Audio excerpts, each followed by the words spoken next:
জিয়া রাজনীতির বিকল্প একটা দেখান আছে? জিয়া রাজনীতির বিকল্প বাংলাদেশি জাতীয়তাবাদের বিকল্প আছে? এটা হলো moderate BNP, moderate Zia Rahman এবং মডারেট তারেক রহমান।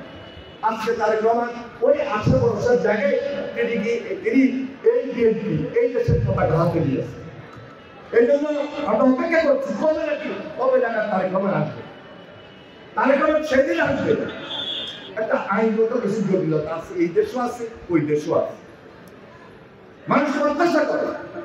এই জন্য আজকে সাধারণ মানুষের মধ্যে একটা আন্দোলন শুরু হয়েছে যে এই মুহূর্তে এই মেসেজ যাওয়ার পর, এই মেসেজ প্রয়োগ করার পর আজকে যিনি দেশ চালাচ্ছে উনি অত্যন্ত সম্মানিত ব্যক্তি, অন্তর্বর্তীকালীন সরকার। আমাদের আন্দোলনের ফসল আমাদের এই সরকার, কিন্তু প্রত্যাশার জায়গা তো বেশি যে যারা খুন খারাপি করেছে, গুম করেছে, অত্যাচার করেছে, নির্যাতন করেছে, এক নম্বরে তাদের বিচার চাই। আমাদের আমরা প্রত্যাহার চাই। যারা আহত হয়েছে, যারা শহীদ হয়েছে, তাদের পরিবারে আমরা সহযোগিতা চাই, আর্থিক সহযোগিতা চাই।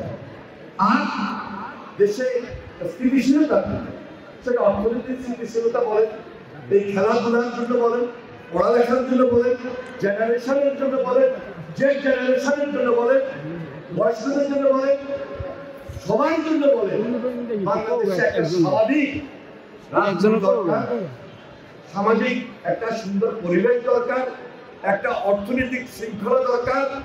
দ্রব্যমূল্যের যেন ঊর্ধ্বগতি না হয়, দ্রব্যমূল্য এবং ডেভেলপমেন্ট ওয়ার্ক সব কিছু মিলে পুরো বাংলাদেশটা যেন ভবিষ্যতে একটা সুন্দর বাংলাদেশ। সেই জন্য অবশ্যই এটা মানুষের প্রত্যাশা। একদিকে সংস্কার চলবে, কারণ বিগত সরকার তো করেই নাই, বরং দেশটাকে পিছিয়ে দিয়েছে। সেখান থেকে যদি উদ্ধার করে আমাদেরকে জায়গা মতো আসতে হয়, তাহলে একদিকে সংস্কার দরকার, আরেকদিকে একটা জনগণের প্রতিনিধিত্বশীল সরকার প্রয়োজন।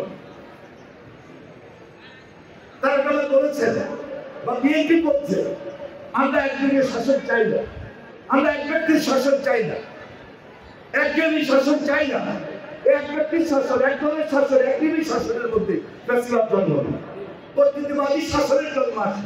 যার কারণে তিনি বলছেন ফ্যাসিবাদের বিরুদ্ধে যারা আমরা বারবার আন্দোলন করেছি, যারা আমরা সংগ্রাম করেছি, লড়াই করেছি, যুগপৎ আন্দোলন করেছি, সবাইকে নিয়ে আমরা জাতীয় ঐক্যমত্যের সরকার গঠন করি।